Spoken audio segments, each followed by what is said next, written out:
public comment, and thank you for letting me come into the college council.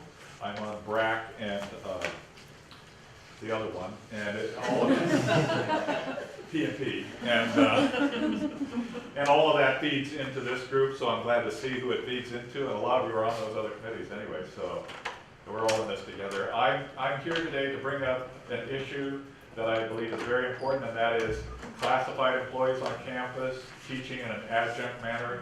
And I think that that is a wonderful professional development opportunity that I can speak to personally, and I can give lots of examples of why that has been such an exceptional professional development opportunity for so many classified. So I know that we can't talk about that today, but I would like to get it on an agenda for a future meeting. And I know that Bob has said very graciously in his public forum that the way we should deal with these things is to bring all the information forward, look at all the reasons why we should do something, all the reasons why we shouldn't, and make the best decision for the college. And that's what I'm asking for. I'm surprised I even have to ask because it's at this point just a rumor, but I think it's more than that. I think there is a policy brewing, or at least the idea of that. I will respond by saying that there has been significant discussion about that, Okay. but it's my decision that we are tabling that whole topic, Okay. and that we are not going to move forward with a recommendation on that. And we're going to leave things the way it is, and what will happen when Dr. Verdeen gets here, we will put it out there, have a discussion with him, and let him decide whether he wants to pursue it or not. My decision is that we not pursue it, and that we leave it the way it is for now. I appreciate that. Some people are being denied positions for the summer and the fall right now because they think that it might be a policy in the works. I do believe that we addressed this in an executive committee meeting 2 meetings ago, and I think Dr. Scott in the room. We made it clear that we would assign our classified staff classes if in fact they wanted to For the fall. for the fall. Thank you very much. Jim. I just want to clarify though, last fall we were told that college assistants could not also be adjunct, but that the decision was still being made for full-time classified employees. I don't recall the college assistant issue. That's what we were told, and we undo all those. His coaches. Well, not, So we, just our clarification. focus was a, it had to do with 40-hour classified employees working in an overtime capacity and the requirement to develop a blended rate. And then even with the blended rate being developed, the potential that a classified employee over time could still come back and make a claim for overtime. And a number of districts throughout the state, when faced with that dilemma and actually faced with that issue, made the determination that they just removed that from the possibilities. So this is a practice that has taken place up and down the state. It's an issue. It's just a plain issue, and but I think it's not an issue that this organization should deal with. Now, my opinion, we are on a trajectory of improved climate, improved relations, improved everything, and why would we want to implode that over this issue? If down the road someone makes a determination that they want to quote-unquote come after the district for past overtime, we will deal with that on an individual basis. That would be my recommendation to Dr. Verdeen. That is my recommendation to everyone. I came to this conclusion probably a month ago, maybe a little longer than that, and I will stand by it. Thank you. College assistants as well. That never entered my sphere, but same thing as well. Okay, so we probably broke all kinds of Brown Act rules by talking about that. We're not on tape. Even though we had that thing. No, I'm sorry. All right. Let me reschedule. Anything else, public? John, you want to come back and cause more trouble? No. No, goodbye. Thank you, John. Thank you. Anybody else, public comment? Okay, seeing none, we will move on to the approval of the agenda. Do I have a motion to approve the agenda? Questions, comments? Is there any way I could add something to the agenda? Just reorder. Oh. Just reworded.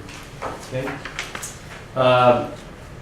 We should come back to the 5220 thing under public comment, though, shouldn't we? No, we'll come back to the 5220 under, Item 10? future meeting days. Okay. All right, so we'll come back to that at that point. So, do I have a motion for the agenda? I believe I did. Second. All those in favor, signify by saying aye. Yes. Couple points, if we go to page 1, Yes. We're not doing minutes now. I thought we were doing minutes. Oh, No, okay, that's That's sorry. the agenda. Okay, on the agenda, all those in favor? Opposed? Okay. Now we'll move to the review of the meeting notes, item 3, or the, also in a few minutes. So, Eduardo. Page 1, as a point of clarification, under accreditation response plan, it's, the way it reads, it says Dr. Kathy Scott is now accreditation liaison officer. So I'm thinking maybe we should put as a result of, it seemed like we just appointed her. Should there be a reason why she is? I don't believe so. I don't know that it's important to state that. Deborah? Oh, I just have a correction, my name. Well, let's finish with Eduardo. I don't think it's No, that's not important necessary? Okay. to say the minutes. Does it does have a? It just sounds weird to me, like we appoint her. Dr. Scott is now the, well, okay, we could say something, how would we say that? Dr. Scott has been appointed the accreditation liaison officer by the superintendent president. Or we say something like that? Right. Okay. Then we go to page 3. Yes, sir. Under BPAP 6030, talk about the second line above motion, says Lauren Ambrose, thank committee for the work. Who is that? Who's that? Aronson. Aronson. Okay, Lauren Aronson, Arenson. okay, so we can make that correction. Hey, I want to make sure that Marina finds it. Where is it again? sir? Page 3, under BPAP 6030, First paragraph. It's the first paragraph. right above the word motion. She's got this, yeah. We got it. Thank you. Any other further comments? Do I have a motion? Deborah would like her Oh, spelling of her name Yeah, corrected. we'll correct Deborah's name. Yeah, thank you. So do I have a motion? Okay, motion to approve the minutes? I'll second.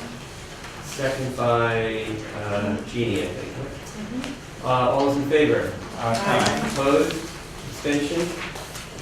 Thank you. Okay, information items, Brown Act training, April 21st. So we had Brown Act training April 21st. There were 2 sessions. I believe, Marina, at the high point, you counted 52.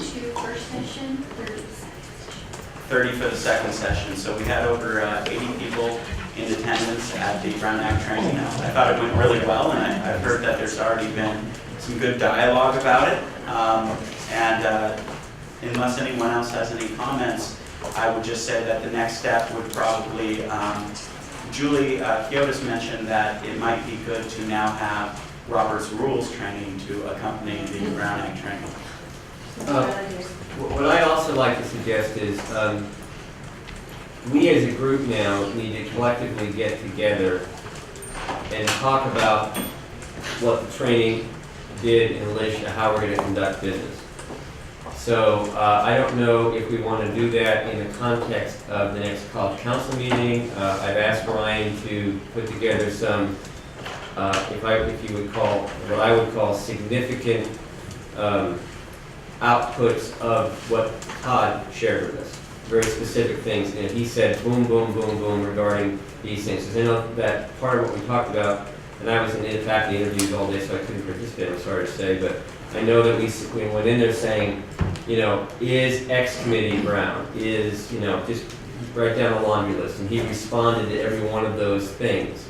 So what I want Ryan to do is to bring the outputs of those responses to us as a group, probably here at College Council, and have a very specific conversation about what all of that meant in relation to how we are going to conduct our business going forward. So if this is agreeable to the group at the next meeting, we can have a thorough conversation about that. I'd like to do it at the next meeting while this is still fresh in everybody's minds, and we can kind of go from there. Yes, Danny? At the beginning of the meeting, based on the diagram that was on the board, Ryan pointed out that since College Council doesn't go directly to the Board of Trustees, that it's not, it's exempted from the Brown Act. The College Council and all of its subcommittees. That's correct. Correct, but this committee a while back voted to be Brown Act, which by nature means that all the subcommittees have to be Brown Act, and they may or may not have been operating as such.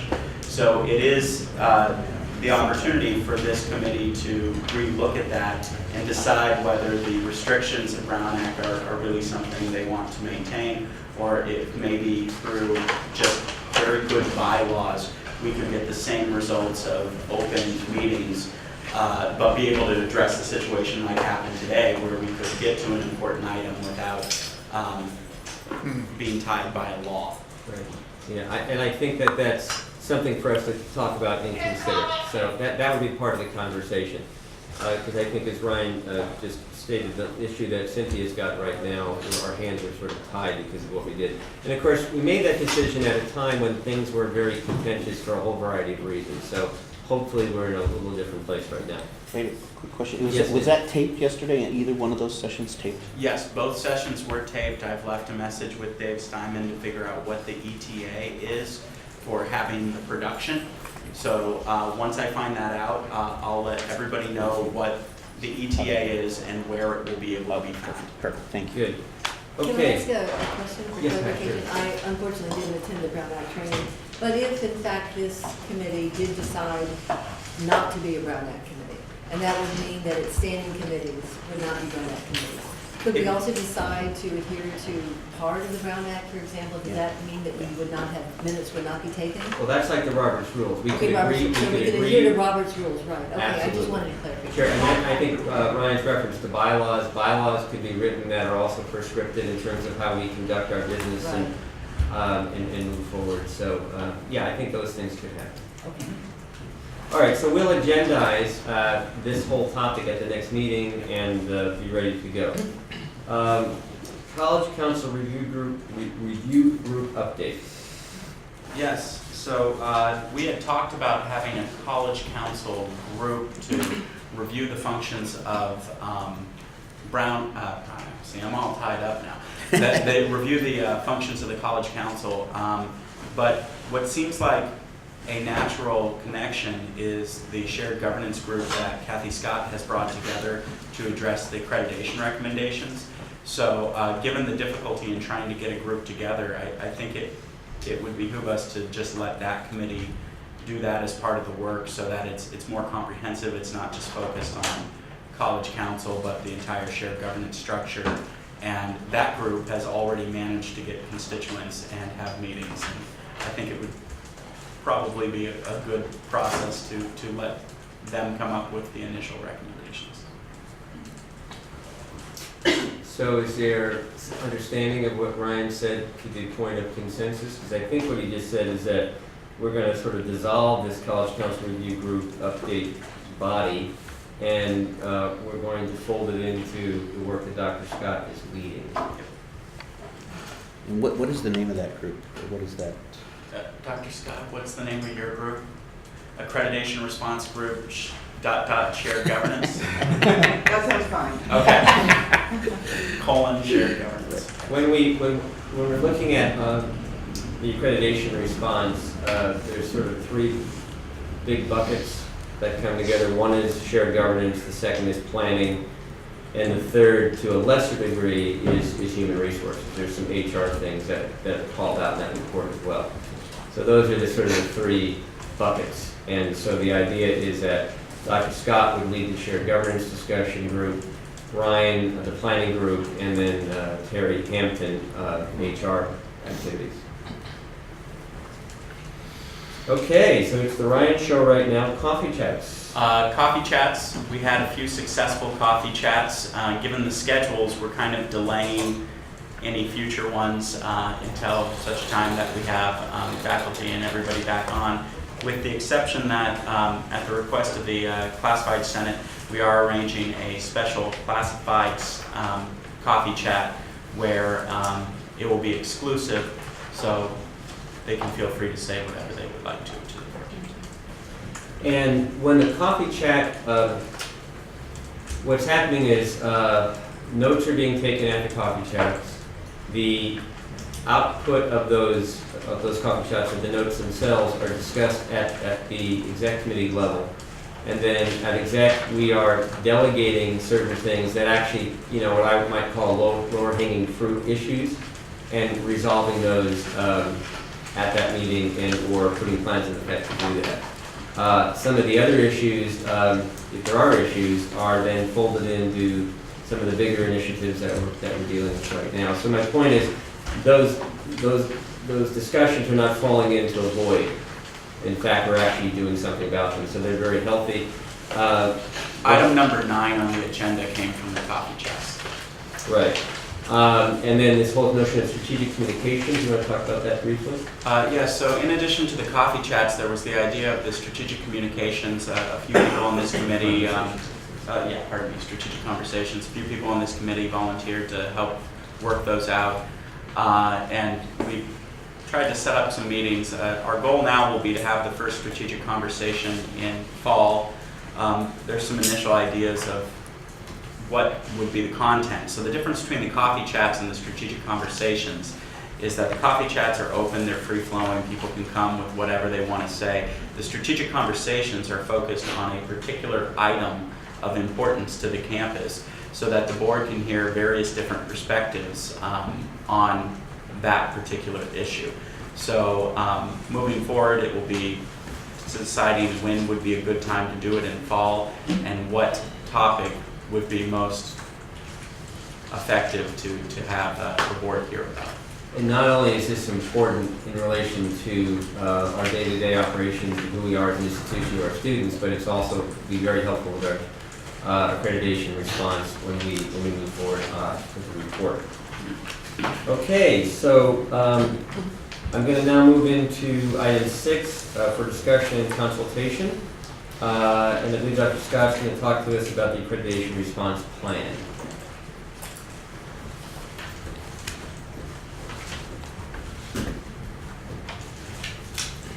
Okay, good morning, everyone. As we discussed at the last meeting, I think it was the last meeting, we created an initial plan to go forward for addressing what we believe the accreditation recommendations will be. And one of those groups is a governance group, one is a planning group, and then HR will be dealing with the items having to do with SLOs and making sure they're on the evaluations for faculty and managers. I wanted to report on the governance meeting we had on April 7th. It was a very good meeting, and I do have notes to pass out to you.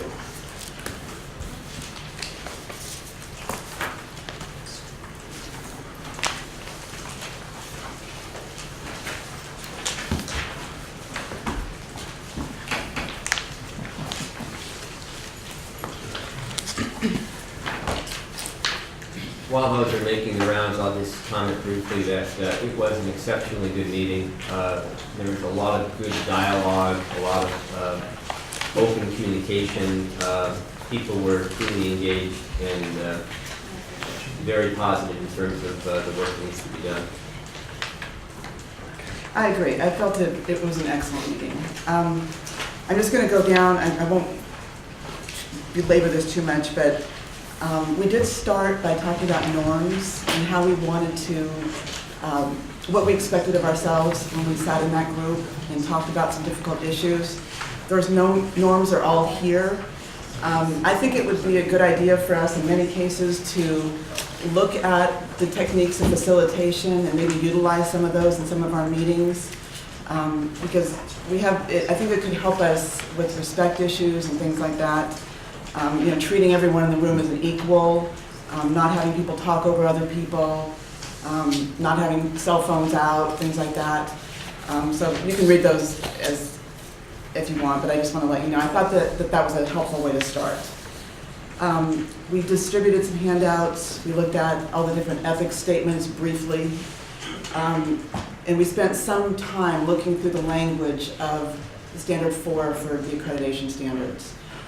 Because one thing the team said to us in their final report was that we don't know the standards very well, and that's something that we need to work on.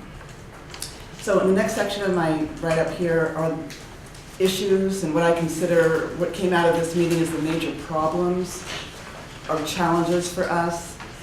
The first one is that governance recommendations have been around for a while, so it's not as if we're hearing this for the first time. I think the second most important thing was that we have communication issues on numerous levels. And it was said, and I think it's true, that sometimes the lack of communication is not intentional. We're just all very busy and we're running around and we're on many committees, but nevertheless, it's something we need to resolve. We felt as a group that we tend to be reactive to the accreditation recommendations rather than doing what we need to do ahead of time so that we're not reacting. We all need to have the same understanding of how our governance processes work. We don't have that understanding right now. There was a concern about the loss of institutional memory when we have so many people who have left and many people coming in. I'll try to go through this quickly. The teaching faculty are told to spend the first few years working on being good teachers, which is important, but I think we need to make sure that people, when they come in, understand that they have a role to the institution as well. And we talked about how governance work can be challenging, it can be difficult. People need to be respected when they're in those meetings, having those difficult conversations. No one should be treated in any way disrespectfully, because if they are, they may not return. We would like people across all groups to be more involved in committees and governance work. And we want to encourage people across all groups to be more participatory in that way. One comment was that shared governance and respect have been eroded. That comment was made. I personally think in the time that I've been here, we've done a lot. And I think things have been going well in many, many ways. And I would attribute that largely to Bob's leadership. So that comment was made, but I think we're on a very good path right now, and so I just wanted to say that. We talked about the gaps between our recommendations and the AIPs. You know, if we did all the AIPs, what would we still be missing? And the whole issue of respect is in there. Even if we get trained, it doesn't mean that we're necessarily going to become respectful. Then the possible to-do items. These are the different areas that I categorize the responses, and we may want to create some subgroups for each of these. The first one was governance. We need to look at our processes and see if they're working as well as they could, which I think is what Ron was saying. We need a clear and simple visual of how our processes work. There was a feeling that if we created a visual now that we would get 50 different visuals. We don't know the difference between a policy and a procedure some of the time, and we need to evaluate our governance structures. We need to create goals or work plans for each committee, and those should be clear at the beginning of the academic year for each group, and they should be evaluated at the end of each year by each group and committee. Communication was probably the #1 thing that was an issue. We just need better systems, we need better processes, we need regular reports, we need reports to be done in a consistent manner. I think Julie commented that sometimes we sit in these meetings and we take information back to our groups, but we all heard it a little bit different way, and so we're reporting slightly different information. It needs to be consistent. We need to understand what our mission is. If we ask people, would everybody know right now? We need reports and newsletters. One college that we had heard of has a shared governance office where that's what they do. They manage a website, they make sure everything's there, that there's communication regularly with the campus. The comment was made that when we make changes as a campus, we need to let people know why we're doing what we're doing. If we change the organizational structure and have a new org chart, has that been explained to people why these changes were made? if we have changes in policy, Cynthia noted, such as priority registration, how are we getting that out there to make sure that everyone understands that we've had these major changes? And we've also commented that sometimes we don't even know who's been hired. But HR is working on a newsletter, and they're going to try to keep people updated because we're such a big college and people come and go, and we don't know who they are. So anyways, improving communication on all levels within the schools. And then we talked about the complexities of the college hour and how difficult it is for people to get there. It's too short of a time. People are running from class, they have to run to the next class. I know with Equity, Cynthia had said they had morning meetings, afternoon meetings, and early evening meetings, the same content to capture everyone. And we need to utilize everything, email, social media, mailboxes, etc. Pulse. We went over ethics, which was the third item. We talked about how we all have these individual ethics statements. Would we be better served by having just one? Maybe it would be easier for us to remember, easier for us to apply. Should we put together a group that creates a single ethics statement for us? And once we have an ethics statement, or we decide to just abide by the ones we already have, we need to make sure that the groups are going over them regularly and that they're governing themselves by them. Because right now we've just written them and we don't look at them. Okay, leadership was the next category, number 4. Well, I didn't number them, but number 4. We need to create a climate where everyone's encouraged to participate.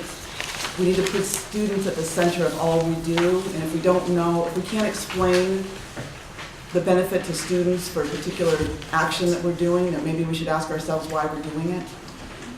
What kind of a power structure do we want? Do we want it to be flatter so that we can have more communication or more effective communication and have a more respectful structure? And how do we motivate people? We need to motivate people across the board so that classified feel respected and wanted on governance committees. That was a very clear message in that meeting. And we need to create an environment where everyone's input matters. And then finally, we need to celebrate more as an entire college. We don't know each other across the groups. Faculty don't know managers sometimes. Classified don't know faculty. We're a big college, but maybe we could do some kind of celebratory thing at the beginning, at the end of each academic year to try to bring people together. The next one is culture, and these are just the items that we thought we should have in our culture as we look to try to recreate it to some extent. We want to focus on students and student success, shared values and goals, mutual respect, motivation, effective training, and do we want a vision statement that we all could stand behind? And the next was the training that we need. The governance leaders felt that they needed regular training on how to be a governance leader, role clarification for the various groups, introducing new faculty to governance training, and everyone else to governance training who may not have received it at some time or another, including managers. Making sure we're training people on the standards, and helping all groups to understand that their role in governance is required for accreditation. If we don't have all the groups participating, then we can't meet the standards. We know we need to learn how to work it out when we don't agree on something. And we discussed fairly extensively creating some flex days for faculty. Some could be required, some could be self-assigned. We need more professional development days on this campus. We talked about mentors and mentor programs, and how to be effective committee members. We sort of assume that everyone knows how to be an effective committee member, but maybe they don't. And my last bullet there, and it's a significant one, that if people are treated disrespectfully or their contributions are looked down upon, as has happened with classified staff, they will not be back at those meetings. So it's very important, I think, when we have meetings that we treat everybody as an equal who's in the room. Okay, and then participation, we just need to encourage people to participate. And looking at accreditation, Manny mentioned we need to create better processes for making sure we have our accreditation evidence. That was noted when I went to the CIO conference last week, that in the future, the reports are much more evidence-driven and very little narrative-driven. So you can not even have any narrative in some sections and just have evidence. So I think we have to move in that direction a little bit more.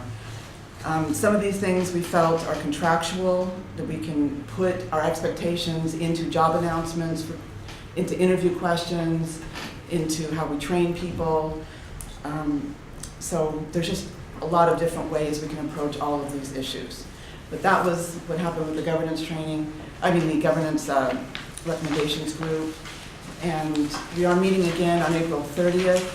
I'm hoping that from this work that we can create some subgroups and work on the various areas. But I thought, again, it went very well. I was very pleased. And then maybe Ryan, I know, held a planning group yesterday.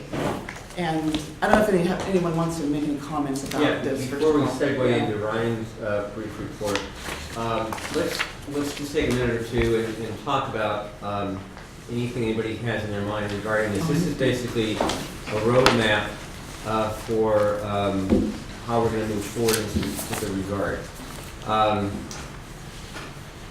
So does anybody have any thoughts or comments they want to share on this? The Academic Senate is next week creating an opportunity to get to know each other by having our dinner, in which I hope all of you attend. Very good, thank you.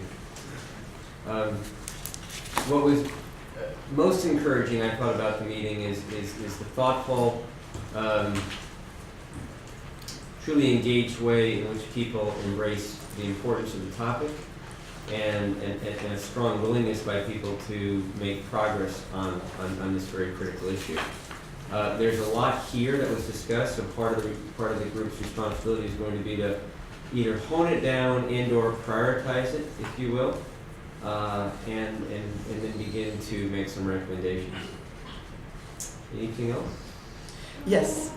I also wanted to pass out the policy and procedure for accreditation, just so that I think it's important to just remind ourselves about it again. Okay.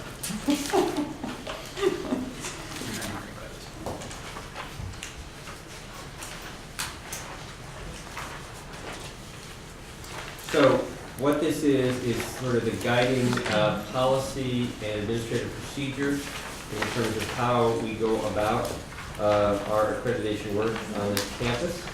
The last time this was reviewed and revised was in 2012. And so we are trying to follow it to the letter. Any other? Well, what I wanted to say, about this is on the second page, number 4. At this point, we've gone beyond the self-study. That portion is completed. And we go on to annual, midterm, and follow-up reports. At the bottom of the Whatever page it is. third page. Third page, sorry. And then flip to the back. So at this point, we will be doing, if we get put on sanction of some sort, we will be doing follow-up reports pretty frequently. And they will come back and visit us after they get our follow-up reports. So I just wanted to make sure that people understood the process for that. Preparation of the midterm and any annual or follow-up reports shall be the responsibility of the ALO and the self-study coordinator in consultation with appropriate college staff and the college council, planning and priorities standing committee. So then it talks about the review process for the reports, timely submittal, the role of the ALO at this point, and the role of the board. So I just wanted to be sure that everyone was aware of this is where we are now in terms of this policy and procedure. That follow-up visit, is that the full committee as it was constituted? No, it would usually be just a few members from it.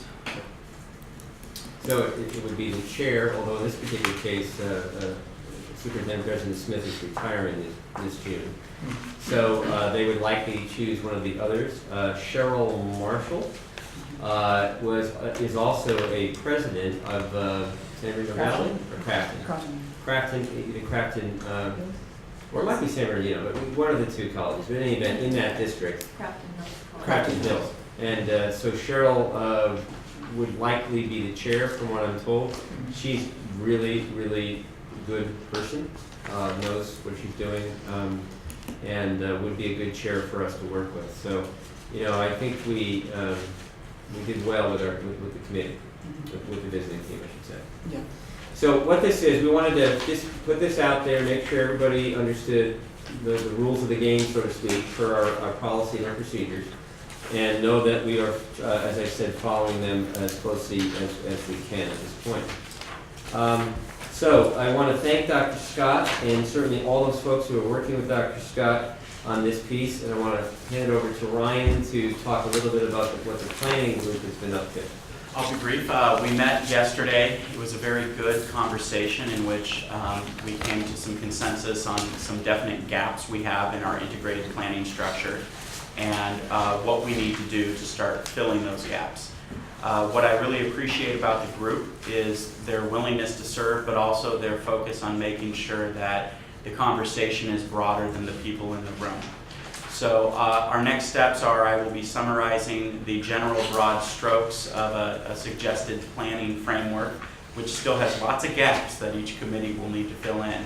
And we will deliver that to the different groups on our campus that deal with those sections. So the BRAC committee, PNP, the Academic Senate, and different areas as we move forward to get input, to start putting meat to the bones of this planning structure with the goal that by the end of the summer we have a thorough enough draft that it can be given out to the campus for collective dialogue and for revisions as necessary. I fully anticipate that it will probably take the entire fall to get it through the Classified Senate, the Academic Senate, and the Management Association in such a way that when it comes here, everybody's in agreement. But we've padded that, and I think that's definitely something we can achieve. Thank you. Any questions on that? Okay, so we'll move the agenda to item 3 under Roman numeral 6, board policy, administrative procedure 3350. Number 2. Oh, I'm sorry, number 2, institutional effectiveness program initiative goals. So I brought this up at the last meeting that the state has passed a law that requires us to set some goals. If you remember correctly, there's going to be 16 different goals, but this year we're only being asked to set 4 goals, and only short term, meaning what those goals will be for next year. The good news is most of these goals are really easy. I sent these out ahead of time so that people could look at them, and I think the only one that we're probably going to have any real discussion on will be the student success results. So let me go through these very quickly and then we can have discussion. So the fund balance, the short-term goal of 12%, that's the goal because that's what Joe's projecting it's going to be at. In terms of audit findings, I don't think anyone will disagree that we should have a goal of not having any negative findings. We could set a goal to have only 1 or 2, but let's be ambitious. Let's say we don't want to actually have negative audits. Successful course completion will be the one that will probably take up the dialogue today, which is 74%. This is higher than what you see because the actual law calls for us to be ambitious in our goal setting. However, if there's suggested alternatives, I'm completely okay with that. I have full anticipation that there's going to be a lot of dialogue setting the long-term goals in the future, and I'm open to any suggestion from this committee. The last goal is what we want to be in terms of our accreditation. I would hope that we would all agree that our goal should be full reaffirmation and no sanction. We do want to be ambitious after all, but if anyone has a disagreement on that, it's open as well. So with that, I'm just going to turn it over to the committee for discussion and ideally approval of these so we can submit them by June. So again, could you just kind of tell us very succinctly what the district indicator rates are and why we're being asked to do this? Sure. So there was a state law passed that set up some set up a situation where the California Community College Board of Governors had to develop indicators of institutional effectiveness for districts and colleges. They have done that, and they've done 16. Luckily, we don't have to set goals on all 16 this year because this is our first time year through. But they have asked us to set goals on these 4. They were sent out about 4 weeks ago, and they expect us to have it back by June 15th. And so that's one of the reasons why it's so quick, and I apologize for that. But our goal as a college should be to really broaden this discussion next year, so that by June of next year, we can set short and long-term goals on all 16 indicators. Ron, what happens if we do not meet our goals? Right now, nothing. What is projected to happen in the future? My guess would be the first projection would be that they would ask for a plan for how to achieve these goals. That would probably be the most sensible way to deal with it. But there are potential performance funding issues in the future, but that would require an act of the legislature. Right now, that doesn't exist. I think they're in a data collection mode that would then help them to determine the direction of the system in many respects in particular areas. Again, it's about a completion agenda these days, and it's about a data-driven, informed agenda these days. So this is the beginning of I don't want to say performance-based funding in such a specific way, but it's probably the better term. It's of informed funding, of basically providing resources on the basis of informed data that helps them to determine that. So I think this is really helpful, especially because a lot of us would rather just teach or counsel students or provide services to students, but this really puts it in perspective that as a college, we have to meet these goals so that we understand if we're, meeting the mark as a whole institution, and not just like in our rules of what we do with students. So I believe, Ryan, you're asking for approval of this? Yes. So do I have a yes, ma'am, Are sir. we discussing it still, or are we Yes, gonna? no, I was going to get a motion on the floor, then we can discuss it. We're going to do that. So do you have a motion to approve? Move approval. Thank you. Second? Second. Okay, and Joe, second, and this discussion is, Sure, so successful course completion. Yes. Over the 4 years that are tracked here, the average increase over those 4 years has been 0.3%. And now you're setting a goal of 2.0, which is 6 2/3 times the average of the last 4 years. I know we're trying to be ambitious, but isn't that overly ambitious? Probably. It seems that goals are good, but realistic goals are better. Yep. And goals that we can reach. And if you just look at our track record, that seems to be beyond our reach. What would be better? Well, I mean, if the average has been 0.3 increase, even if we doubled that to 0.6, that would seem to be ambitious based on what we've done in the last year. As an alternative, the high point in the 5 years is 72.7. We could set a target to get back to that. That would be reasonable, I think, because I was going to suggest 72.6, so yeah, that'd be reasonable. I'm fine with that. so with that adjustment, further discussion? Nobody wants to set a goal of warning or probation or accreditation. We're good with reaffirmation. Stephanie does. She's raising her hand. Yeah, no. I know I'm a member of the public, but I'm one of the co-chairs of the subcommittee. Is it appropriate for me, in light of our Brown Act training, is it appropriate for me to ask a question? Chair's prerogative, yes. Okay, thank you. I know that there's a deadline, but I think that this would be something that we could talk about and vet at the planning and priorities level, and then that way we would have an informed conversation and a recommendation from the subcommittee to this particular committee. We have a meeting on Monday, but we can still add it to the agenda. I'm asking about the appropriateness of that, and then that way this would at least be vetted through a shared governance committee with a recommendation to this body. What's the timeline? We need to get it in by June 15th, and we don't have any meetings set for this committee yet in between now and then. That's my concern. Well, we're probably going to have to have a meeting in this committee in order to deal with Dr. Lebo's 5220 issue. So with that in mind, we can do that. The other thing is, we could also ask this group, if you were so inclined, that whatever comes out of the Monday meeting, that you would approve and that perhaps we could send that via email to everybody on the committee and provide a few days to respond. And if there is a reason to pull the group together because the concerns people have indicated that, we could do that.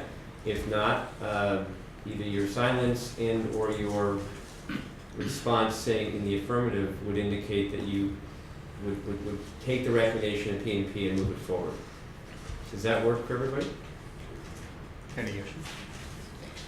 So again, just to repeat that briefly, Monday you get together, you talk about this, whatever, if there was any changes beyond what Manny just suggested, you would alert, we'd send it out to the whole college council, we'd have a few day timeline, please respond by Friday or whatever the date was. If we heard significant concerns, we would reconvene this body to talk about it. If there were minimal to no concerns, we would just move forward with it with the agreement of this body based upon what I'm talking about now. Just together on Monday. Beg pardon? P&P. P&P, Okay. P&P. So just for my clarification, we're suggesting that we would send this as modified by the substitution 72.7 for the 74 Yeah. to P&P? I think so. And P&P would discuss it on Monday and then get something back to us. Right, and if Dr. Corner can get me the revised version, I can send that out as an attachment to the committee. Dr. Corner attends the committee meetings, Dr. Scott and I co-chair it, and so we would be able to get out the information that came out from that committee on Monday afternoon. Okay, Julie? Not about this, but I have a question about the fund balance, or about the short-term goal. Are we setting a one-year goal? Before you do that, excuse me real quick. So are we all kind of in agreement with what we just talked about, with what Stephanie's suggesting and how I suggested how we handle it? Okay, good, we'll do that. Now, please. Thank you. So on the Thank you. fund, so specifically on the fund balance, Yes, we're only setting a goal for this year and we're setting it at this rate because that's what we actually expect it to be. yes. But we would reevaluate this each year, so we're not saying that we're expecting every year to only have No. our goal of a 12% fund No, balance. in fact, if we were looking at a long-term goal, we'd probably want to get it back up to 15%. But that's to be discussed. What they would like in the future is to have a short-term and then a 6-year long-term. And that's what we will develop for next year's submittal in June of 2016. And that's where we would do that. Where I see this going in the future is probably them asking for every spot in between so that you could plan out, well, if we want to be 15% in 6 years and we're at 12% now, what is the anticipated growth on each of these? And that one would be a really easy one to do that for. Some of the student outcomes are going to have a lot of discussion needed, a lot of discussion. I noticed that it says audit findings, our short-term goal is no findings. Is this for all audits or just like those related to instruction? Just curious. Fiscal audit, These are right? the fiscal audits. Fiscal audits only, Yeah. okay. Your financial aid's okay. Thank you. Well, and I was just wondering, I know the campus has had audit findings of, let's say, census day reporting or Mhm. positive attendance. Mhm. That does have fiscal implications. So is that included in our? It's fiscal only the audit? official fiscal audit required by the state. Okay. Okay, so we have a motion and we have a second. If the motioner and the seconder is agreeable, we'll amend the motion to indicate that we will forward this to P&P for their consideration, and P&P will get back to us with what they think, and by virtue of that whole process, if it's That's okay, modified. we'll send it forward. If it's not okay, it'll come back to this group. So be it. That's fine. And if Marina can get that figured out, she's brilliant. Which she's brilliant anyway. Okay, so all those in favor signify by saying aye. Aye. Opposed? Abstentions? Thank you, Dr. Corner. Thank you, Stephanie. Thank you, everyone else. A note for the Brown Act, if we do have any no's or abstentions, we need to identify them, Right. I don't think there were any. part of the new training, just for the next vote. Okay, gotcha. Dr. Miller? Yes, sir. Given the fact that we have about 25 minutes left, I would like to motion that we move board policy AP 6030 to our next agenda item. I want to make sure we can get to it today. Alrighty. Does anybody object to that? Okay, so let's just go ahead and do that. So let's move to item 7, professional development, AP 6030. So, do we have some information on that? Pat? I would just like to say it's very important that we pass this policy. We were at the ASCCC spring clinic, and we attended a workshop on professional development, and we were told that the funding could possibly come through as early as May 3rd or 5th. May, for funding professional development from the state. However, if we don't have a comprehensive policy in place and we don't have an oversight committee that implements it, that we will not be eligible for that money at the time. So I just wanted to stress how important it is that we take care of this. Thank you, Pat. So in our packets, towards the back, actually 1, 2, 3, about 4 pages from the back, is the policy itself. This is a policy that has been very carefully developed and vetted and pulled together by a variety of folks. Do I have a motion to get it on the floor for discussion? So moved. Second. So we've got looks like Eduardo and Julie. So do we have discussion other than Pat's comment? Yeah, I do. Manny. I'd just like to remind us of what we talked about last time, that this policy will lay the groundwork that will allow us to meet an accreditation standard in addition to be in compliance with AB 2558.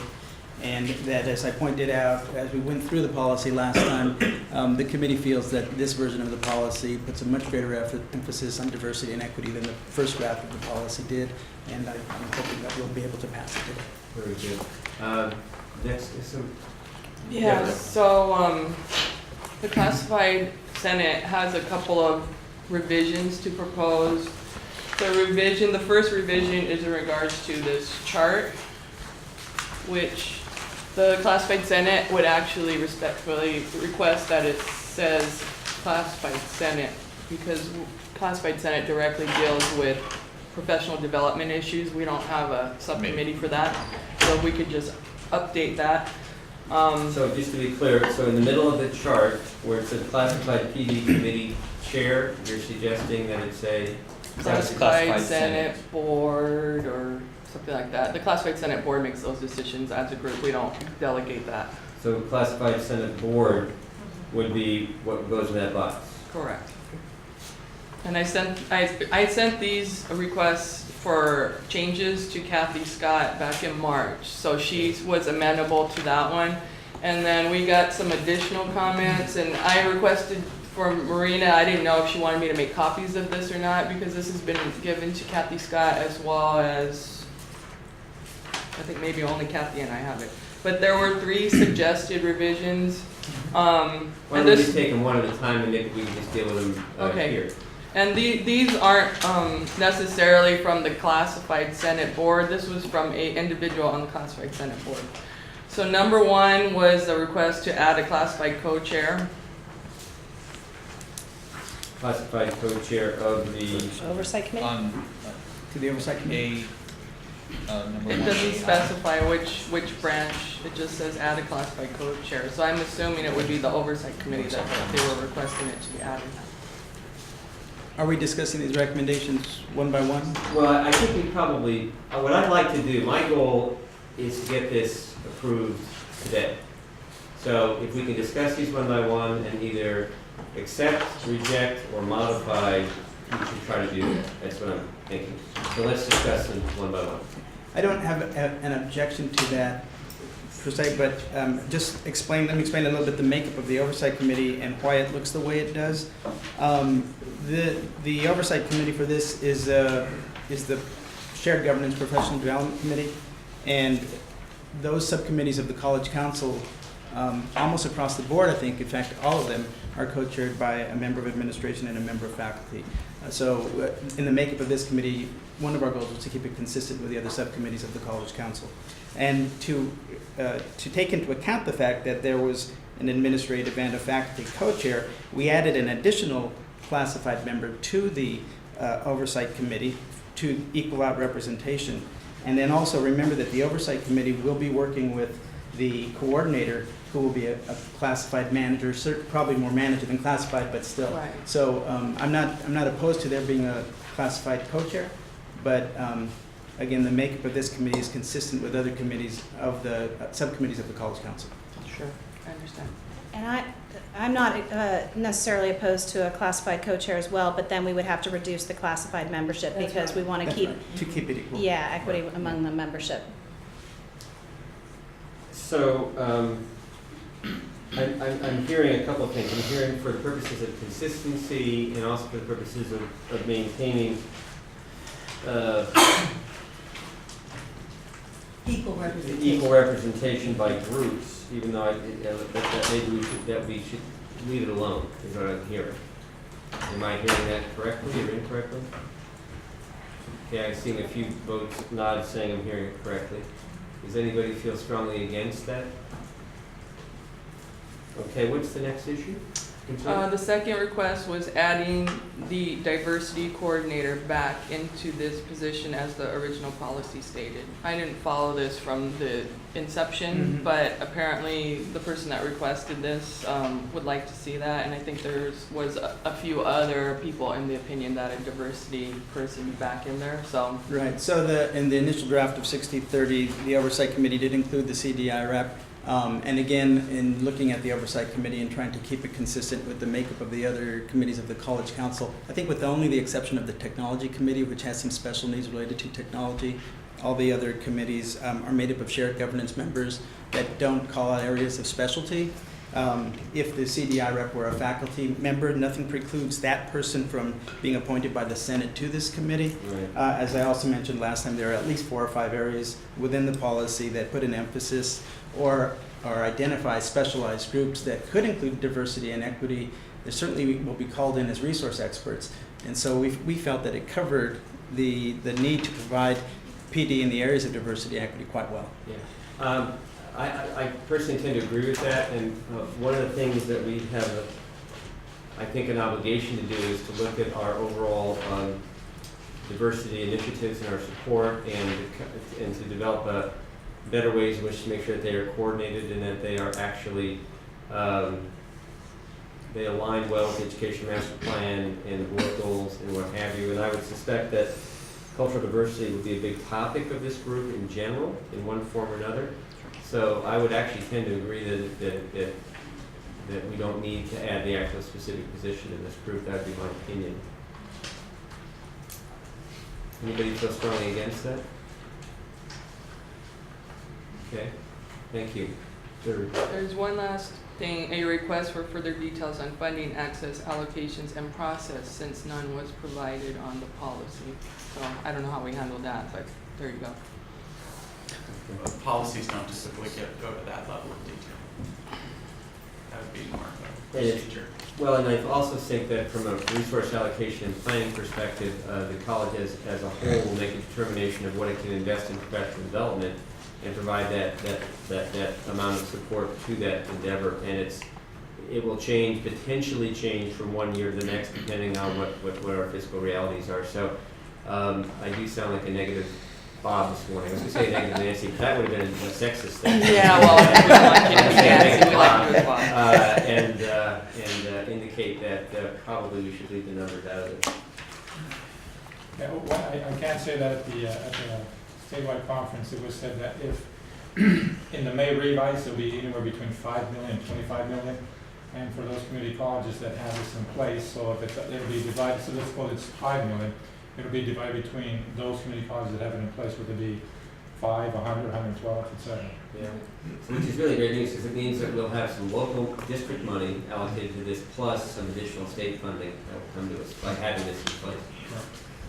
Okay, so the one thing that I did hear that we agreed to was on the last page on the back, on the org chart, change the classified PD committee chair to classified Senate board.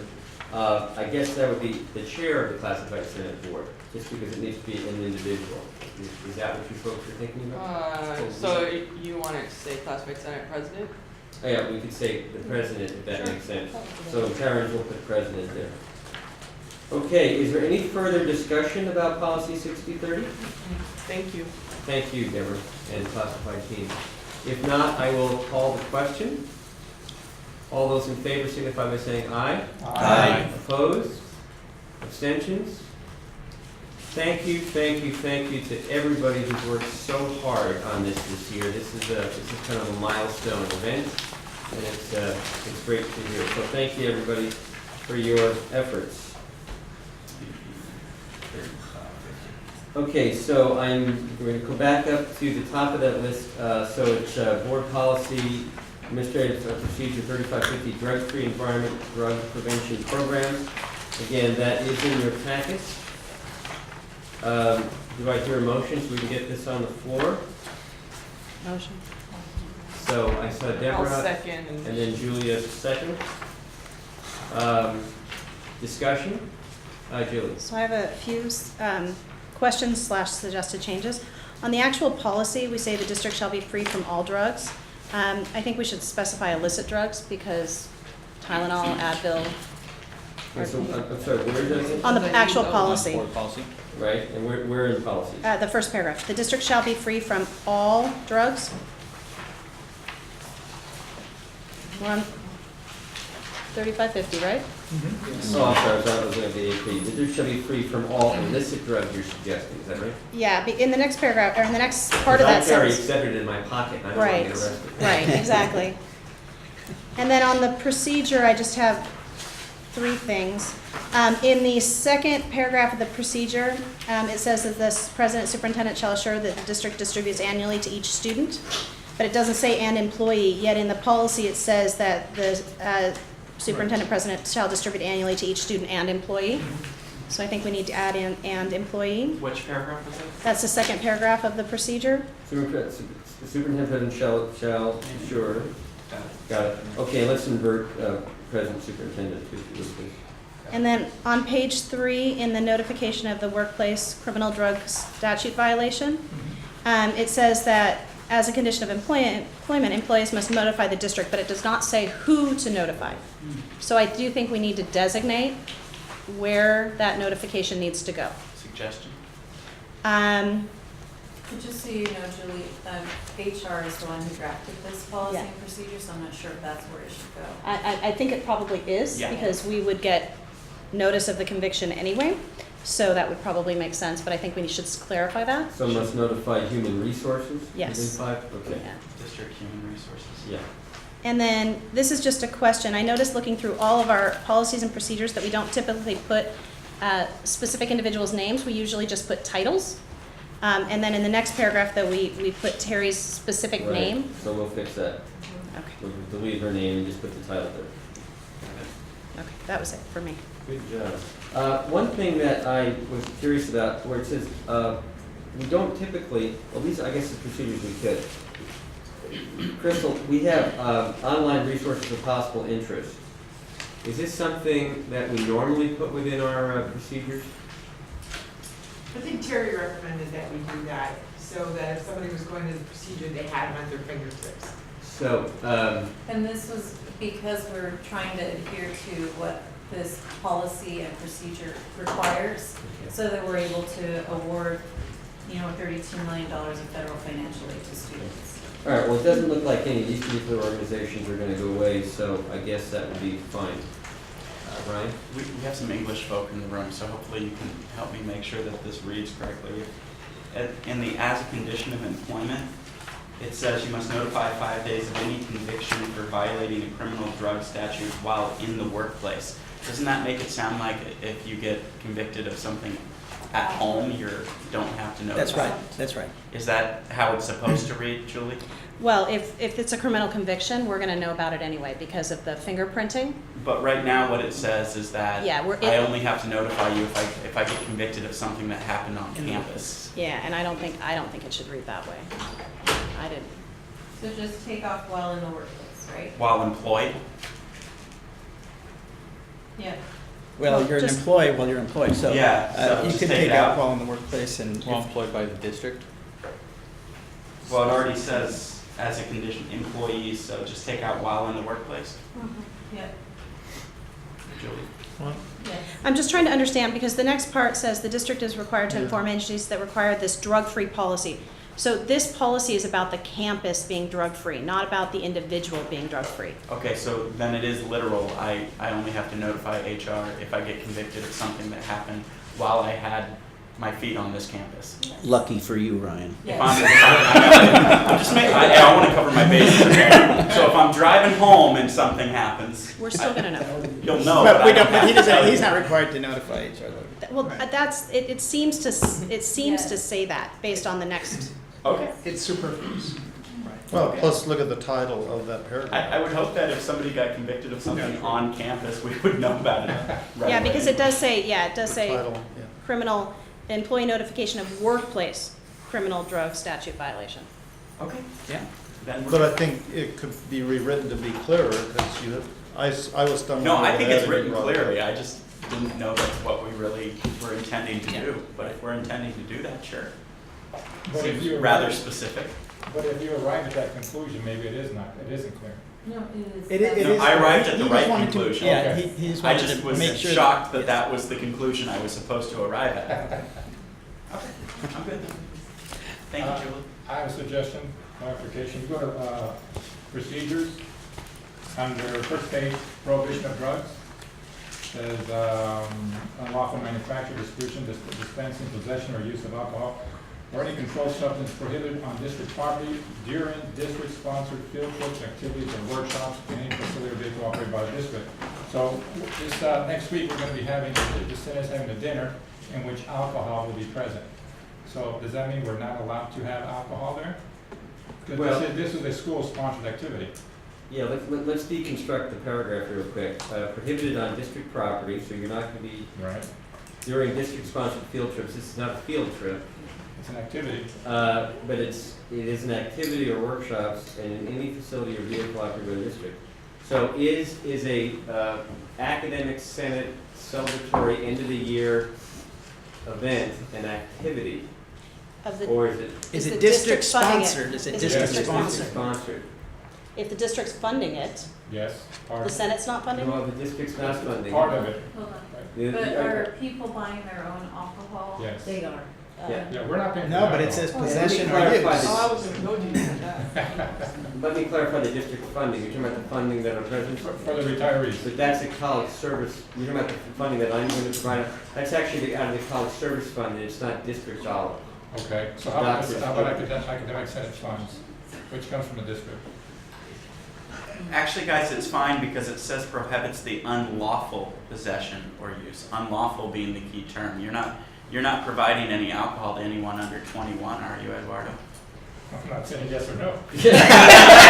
But I think Ryan, Yeah, I think there our you go. attorney Ryan said that. I think this is not unlawful distribution. We fixed Right, this, or otherwise we're dead. Assuming you paid the bill to Maharis on your way out, it's not unlawful. so- Okay, so that would then cover my next point, is that when I go to a conference, and after a conference at dinner, I decide to have a drink, I'd be okay with that too. Yeah. Well, Yes. that's Because- because the district doesn't pay for your Doesn't alcohol. reimburse you for alcohol. Right, but they are sponsoring my trip, my activity of being there. But you're not Yeah, but- unlawfully. Right, so that's right, so that's the key, okay, Yeah. all right. Good job.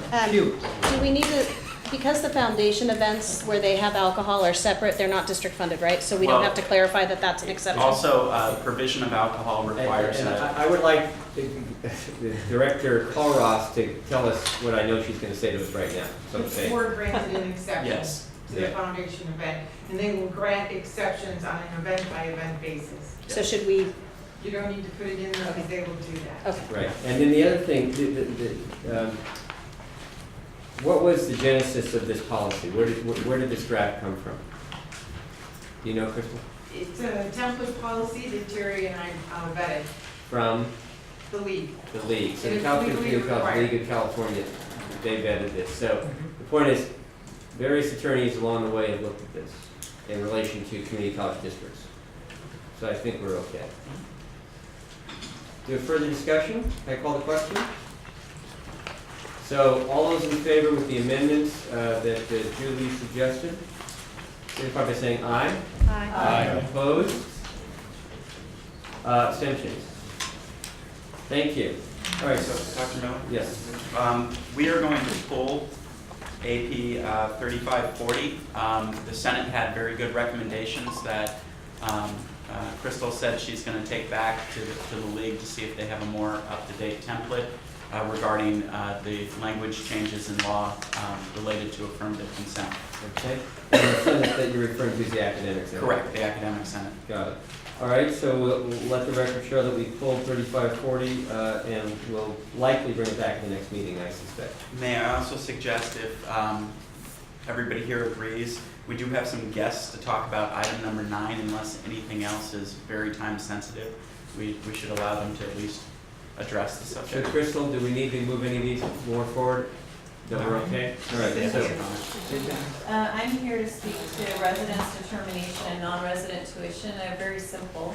These are driven by assembly bills. so you think we can get through that pretty I quickly? think so, yes. Okay, so let's go to items 5 and 6. Let's start with BP 85, BP AP 5015. Let's start with that one first, please. Residence determination, there is an assembly bill which allows two things. One, veterans who are coming from out of state, who were serving in the military out of state, and then enroll here at PCC, we can grant them residence in the state of California rather than make them wait a year to establish residency. And that's because of their service in the military. So that's an assembly bill that was just passed, Assembly Bill 13, that allows us to do that. So do I have a motion? First to get on the floor? Motion. Jeff, second.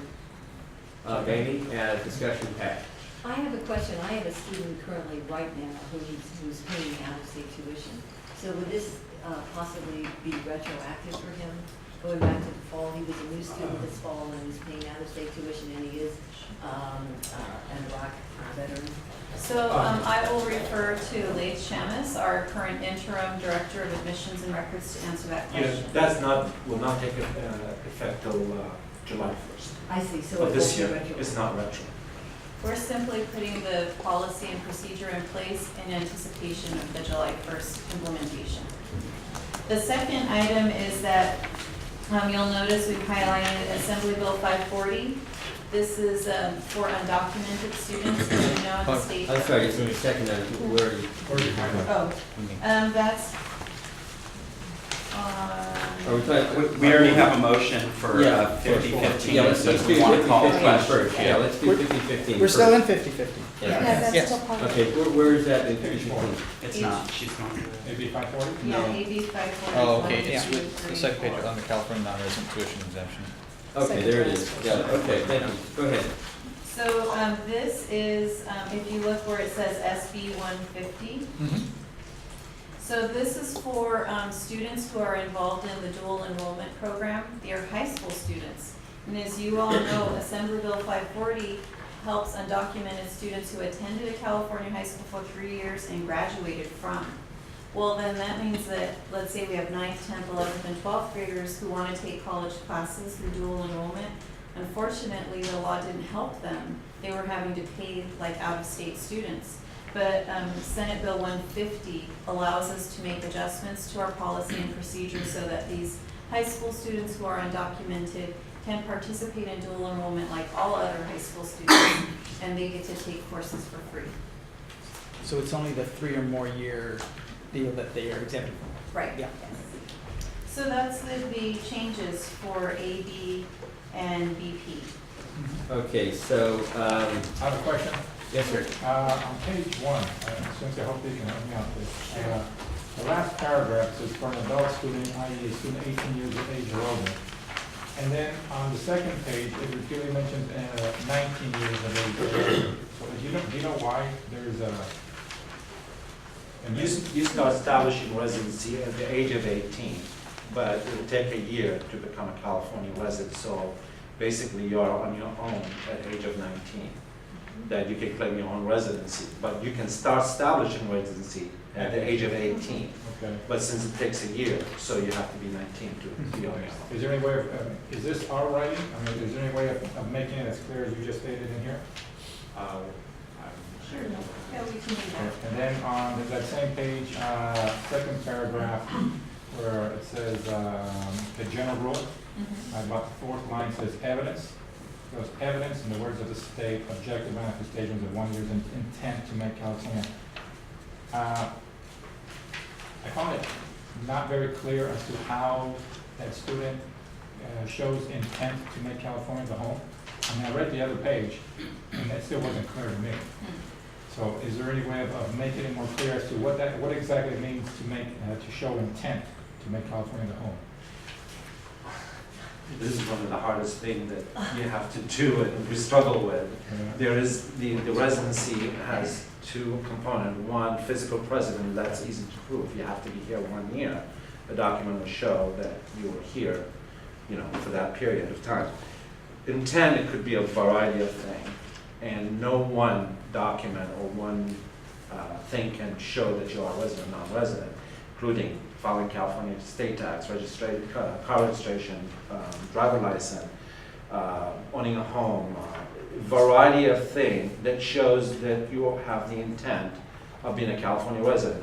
Things that you and I would do if I would move to a state and my intent is to be a resident of that state permanently. I'm going to do things those naturally.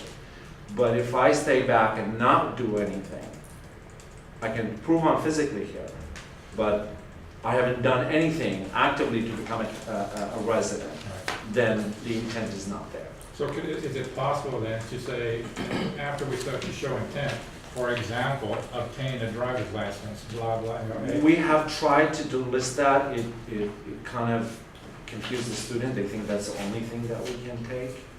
And so through the conversation, we do that. Yeah, and if you look, Eduardo, under 3, meeting the criteria of presence and intent, at the bottom, evidence of 2 continuous years maintenance of a home in California can take the same form as evidence of presence and intent. However, the documents presented must show continuity, and then it lists different types of evidence that can be provided within the paragraph. Okay. So we did include the language directly from CCLC model policy. And oftentimes, that list of documents would be contained within the catalog. A lot of that language are taken from the student attendance accounting manual. So. Okay, so, yes, sir. So, our students are made aware, I'm just looking from the student's point of view. Yeah. I'm not sure that they're going to understand this, or and I don't know if the counselors are informing them of this specific area. Usually what we do when a student challenges their residency determination, I sit down, I've done this many times with the policy and the catalog, and these are teaching tools. So you sit down and we'll go through it together. The process at this point is student fills out an application, they answer several questions that are from the chancellor's office, and then the computer determines if they need to be put aside, their application that is, so that we can request more information from the student. And we have a staff member in admissions and records who meets with the students to gather the documents and make the decision. The student also has the right to appeal. If they don't agree with the decision, they'll talk with the director and then eventually myself if they want to appeal. It's to me, a very friendly process. This is simply the language that we all have to understand and that we can refer to when we're meeting with students eventually if they want to appeal. And if a student enrolls in school, non-resident, takes 2 semesters, stops, but continues living in the state and comes back, so after a year, does that matter if whether or not it's broken or not? It depends on their current status. Continuous normally, if you have a permanent resident, like you have a green card or you're a U.S. citizen, that normally will be like continuous status. But if you have in terms of continuous enrollment at college, so I'm non-resident, I enroll this semester, paying out-of-state tuition. Right. I don't enroll the following semester, and I come back, but still non-resident. After 12 months, am I then considered a resident if I have a driver's license and I've been in the state for? Not necessarily. Not necessarily. Because you continue to be, but for instance, if you continue to be undocumented, you have not. Okay, just a U.S. resident. Oh, US resident, yeah. Let's say he's from Iowa. Right, yeah, yeah. Does any of those Absolutely, fall well, into not this? automatically, no, they still have to come back, like, if they were attended the whole year as a non-resident, they just arrived in the state, attended for 2 semesters, or did not attend, doesn't matter. When they come, let's say they did attend, so when they, the 3rd semester, they will come to us and update their status, non-resident status. They have to show us that they have done the things they need to do to become a California resident. Once they're established, and as long as they are continuing here at PCC, their resident status will stay the same, unless they skip 2 primary semester, having to reapply, then we will examine their residency again. Is that in here, saying that if you don't, that if you skip? 2 primary semesters. Right. Yeah, it says 2 years somewhere. Okay, can I make a suggestion? First of all, I got an email from the governor of Iowa saying they don't want Eduardo. Yeah. Putting that aside. No, I'm only kidding, obviously. We're kind of into the discussion administrative procedure, which can be changed at almost any time. Yes. And in the for the purposes of time, if we're okay with the board policy, maybe we can move the item, Right. so we can move on. And I just want to point out. Unless, Eduardo, you feel that there's something you're really concerned about. Because we can take like 5-6 hours talking about residency for sure. No problem. I mean, we can move forward, and I can talk to one of the counselors, and then at our next meeting, bring up any We concerns. can certainly do that, and actually, it's more of an admissions and records thing Yeah, than it's it is a not a counseling thing. It's an A&R thing. So maybe you can meet with Lath and, yeah, Yes. Janice right here. Okay. Who's our interim director of A&R right now. And go from there. So may I call the question on BP 5015 and AP 5015? All those in favor signify by saying aye. Aye. Opposed? Okay, and then if there's some corrections to the AP, we can bring them back at the next meeting. Okay, and I just want to point out that BP 5020, the next one, it's just the way that we have created our policy and procedure. Residence determination is separate from tuition. So now that we've passed the residence determination part, we need to change the way that we calculate non-res tuition for students. And so that's what this is calling for, that we have a military exemption so that we can then say military veterans are exempt from paying non-resident tuition. And then the same thing with the dual enrollment students, they're exempt from paying non-resident tuition. And that's what these changes are. And these are supported by law. Correct. Okay. Cynthia, by dual So, enrollment. before we, I'm sorry, can we have a motion first on item? Motion by Joe, second by Manny. Okay, Jeannie, go ahead, I'm sorry.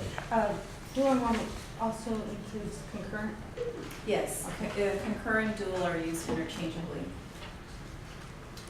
Okay, further discussion on this item? All those in favor signify by saying aye. Aye. Opposed? Abstentions? Great, thank you. So, that's 5, that's 6, 7 we took care of.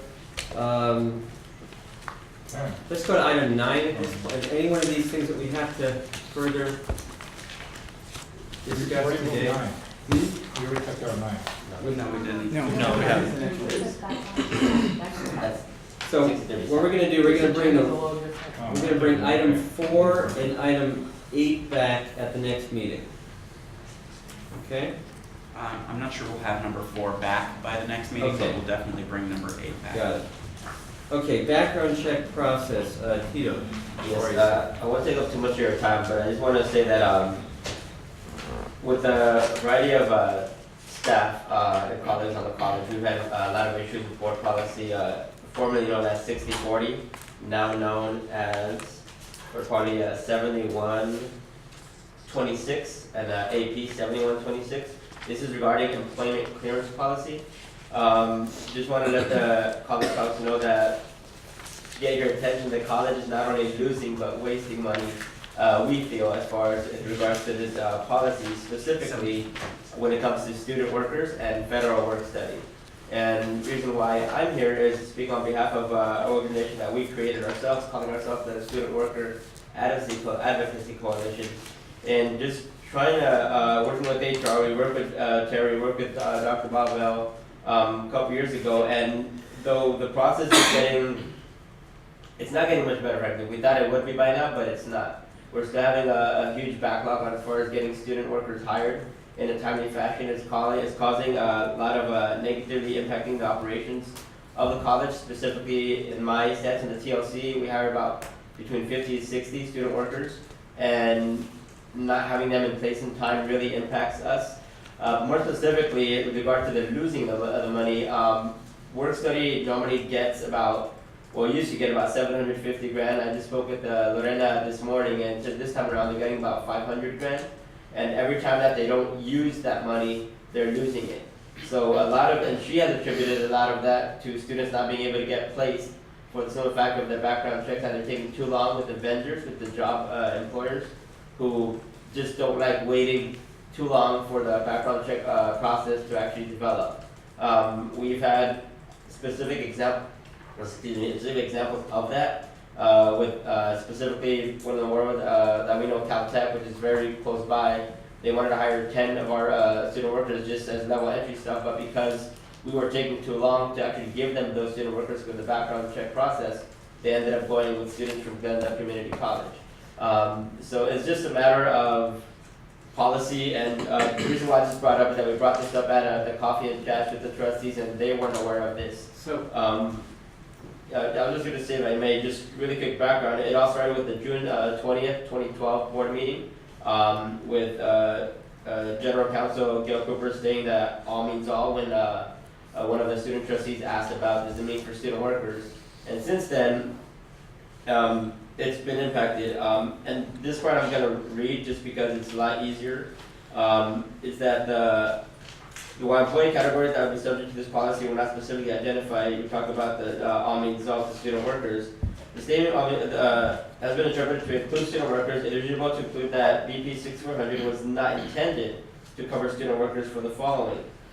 Specifically, the language and procedures says that this conclusion supervising administrator is not required to contact references. We don't do that for student workers, but that's part of the policy.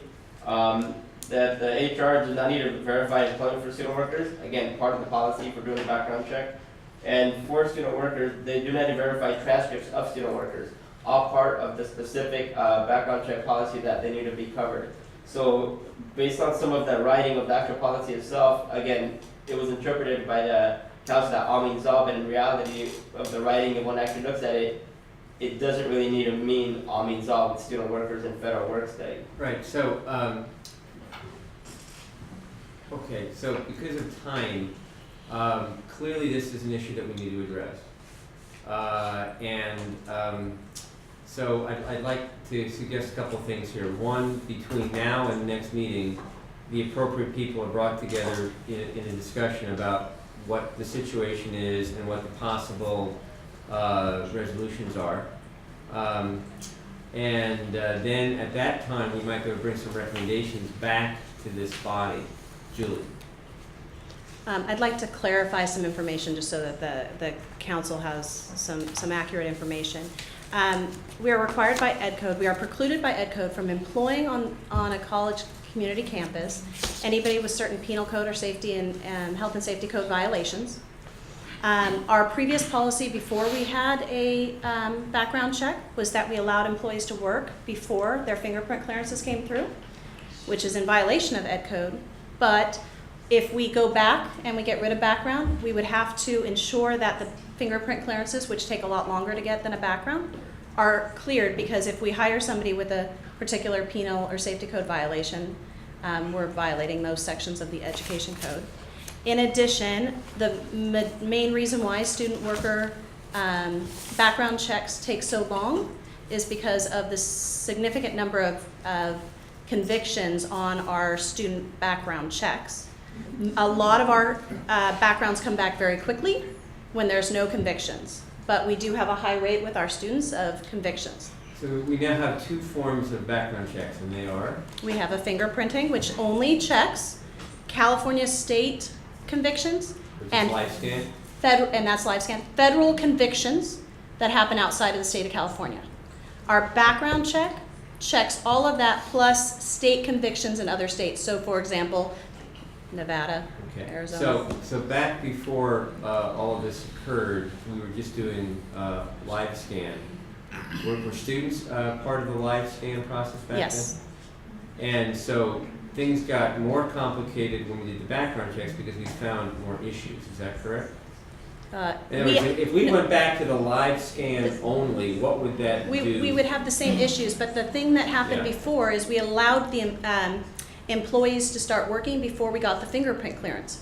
So then what happened is we had people working that had convictions that we then had to stop them from working. All right, so this is, I'm sorry.